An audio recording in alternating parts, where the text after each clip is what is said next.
अल खिदमत मरकज़ से एक दिन एफआईआर का स्टेटस चेक किया तो उस पर मेरी रिकवरी डली हुई थी। अच्छा, चालान जमा हो गया तो आपको मिल गए ना पैसे फिर? नहीं सर, सुने तो सही ना। वहाँ अच्छा। पे लिखा हुआ था कि जनाब मोहम्मद नादर और मोहम्मद शाहद, ठीक है, दो मुल्ज़म आपके पकड़े गए हैं, उनसे 3-3 हज़ार रुपया जो है वो रिकवर कर लिया गया। ये हम आपको स्क्रीन पे भी दिखा रहे हैं कि जिसमें रिकवरी जो है वो इनकी हो गई है, लेकिन अब ये इंकशाफ करेंगे कि रिकवरी इनको हुई या कैसे हुई, ये बताते हैं। अब ये जब मुझे इस स्टेटस का पता चला तो मैंने वहाँ के निश्तर थाना निश्तर कॉलोनी फिरोजपुर रोड, वहाँ के जो इन्वेस्टिगेशन के हेड हैं कासिम गुज्जर साहब गालबन उनका नाम था, काफ़ी अरसे से वहाँ पे तैनात है। हाँ, ज़ाहिर है काफ़ी अरसे से उनकी अप्रोच होगी तो वो काफ़ी अरसे से तैनात हैं।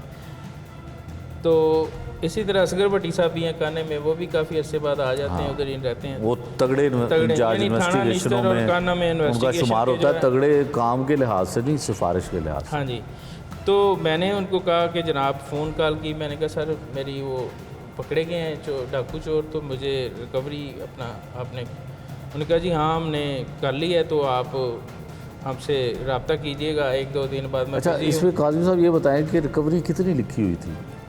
सर 3,000 रुपया।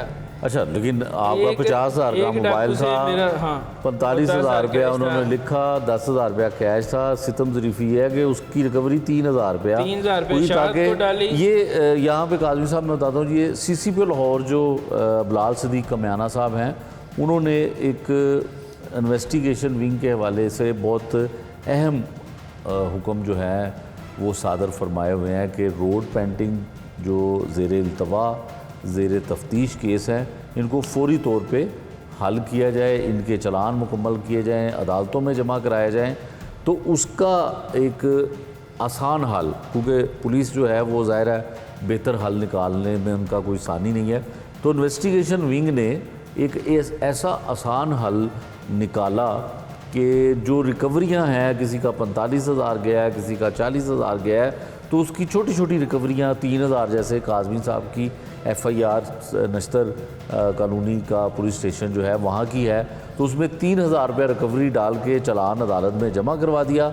ना मुद्दई को ये उसका वो सामान मिला, मोबाइल मिला, ना पैसे मिले, ना इनसे किसी ने रब्ता किया, लेकिन कागज़ों में इन्वेस्टिगेशन विंग की, ख़ासकर नश्तर कॉलोनी इन्वेस्टिगेशन विंग की इतनी बदनीयती शामिल है कि उन्होंने एक बोगस रिकवरी डाल के तो अपने नंबर्स जो हैं वो बढ़ाने की कोशिश की। यकीनन जो CCPO साहब हैं वो बड़ा सख्त एक्शन लेते हैं इस तरह के केसेस के ऊपर। उम्मीद है कि काज़मी साहब का अगर 50,000 की बजाय 45,000 रुपये का मोबाइल डाला है और 10,000 रुपया जो है वो कैश रिकवरी उसमें गई है, तो वो उनको नहीं मिला, तो अगर किसी ने वाकई ये झूठी रिकवरी, बोगस रिकवरी डाली है तो उसको भी सज़ा मिलनी चाहिए और इनकी रिकवरी भी वापस होनी चाहिए।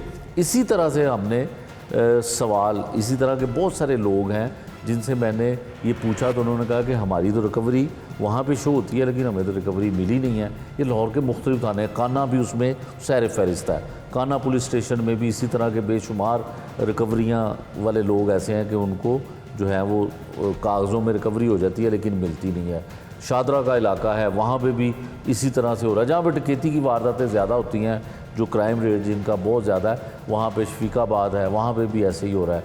बहुत सारे थानों में इस तरह की हो रही है और CCPO साहब को इसके ऊपर एक ना कोई एक्शन ज़रूर लेना चाहिए। हालांकि वो ये कहते थे लास्ट टाइम पे उन्होंने प्रेस कॉन्फ्रेंस की कि इन्वेस्टिगेशन विंग जो है वो हमने बहुत बेहतर कर दिया है, बड़ी बेहतरी आ रही है। लेकिन ये सवाल जब उनसे किया, मैंने ये उनसे सवाल किया, तो उसके जवाब में उन्होंने कहा कि अभी भी इन्वेस्टिगेशन की जो मयार है उसको दुरुस्त करने की ज़रूरत है। मेरा ख्याल है मयार के साथ साथ तमाम चीज़ें जो इन्वेस्टिगेशन के लवाजमात हैं उनको बेहतर और दुरुस्त करने की ज़रूरत है, और अगर ये दुरुस्त नहीं हो रहे हैं तो इस वक्त जो DIG इन्वेस्टिगेशन है उसके ज़िम्मेदार वो हैं।